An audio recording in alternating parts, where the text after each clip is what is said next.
एक गांव में एक विधवा अंधी औरत रहती थी।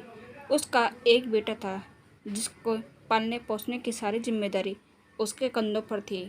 वह अपने बेटे को पढ़ा लिखाकर एक बहुत बड़ा आदमी बनाना चाहती थी, इसलिए उसका दाखिला गांव के सबसे अच्छे स्कूल में किया।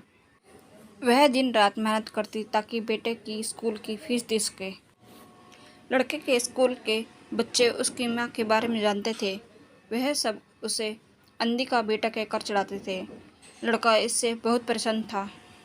उसे अपनी माँ पर शर्म आने लगी थी। वह उसके साथ कहीं भी आने जाने से कतराने लगा था। जब लड़का बड़ा हुआ तो उसकी शहर में अच्छी नौकरी लग गई। उसने अपनी माँ से वादा किया कि शहर में मकान लेकर वह उसे लेने आएगा। लेकिन वह शहर गया तो फिर लौटकर वापस नहीं आया। उसकी अंधी माँ उसका इंतज़ार करती रह गई। कई महीने बीत गए, लड़के की कोई खबर नहीं आई।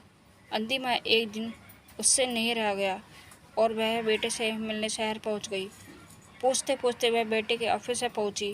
वहां सिक्योरिटी गार्ड ने उसे रोक दिया। अंधी औरत ने गार्ड को अपने बेटे का नाम बताया और बोली कि उससे जाकर कह दो कि गांव से कोई मिलने आया है। गार्ड ने जाकर उसके बेटे को बताया। बेटे ने ऑफिस की खिड़की से देखा तो उसे अपनी माँ गेट के बाहर खड़ी नजर आई। वह ऑफिस में सबके सामने अपनी माँ की वजह से शर्मिंदा नहीं होना चाहता था। उसने कहला दिया कि वह ऑफिस में नहीं है। वह बूढ़ी माँ वहाँ से चली गई। शाम को वह लड़का ऑफिस से घर जाने के लिए निकला। रास्ते में एक जगह काफ़ी भीड़ जमा थी। वह अपनी गाड़ी रोककर भीड़ के पास पहुंचा और तो बीच सड़क में अपनी माँ को मरा पाया। उसके हाथ में एक चिट्ठी थी जिसमें लिखा था, बेटा, बड़े दिन हो गए थे, तेरी कोई खबर नहीं मिली। चिंता हो रही थी इसलिए तुझसे मिलने चली आई। तू तो बड़ा अब आदमी बन गया है।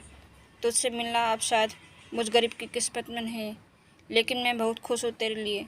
तूने अपना ही नहीं मेरा सपना भी पूरा किया। मलाला है कि तेरी तरक्की देख नहीं सकती।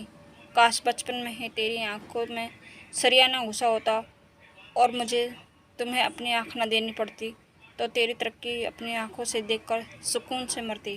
तेरी अंधी माँ। पढ़कर लड़का फुट फुट कर रोने लगा।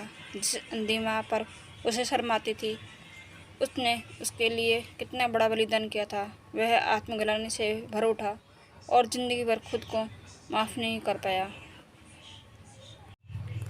अगर आपको कहानी अच्छी लगी हो तो मेरी कहानी को लाइक, शेयर एंड सब्सक्राइब कीजिए।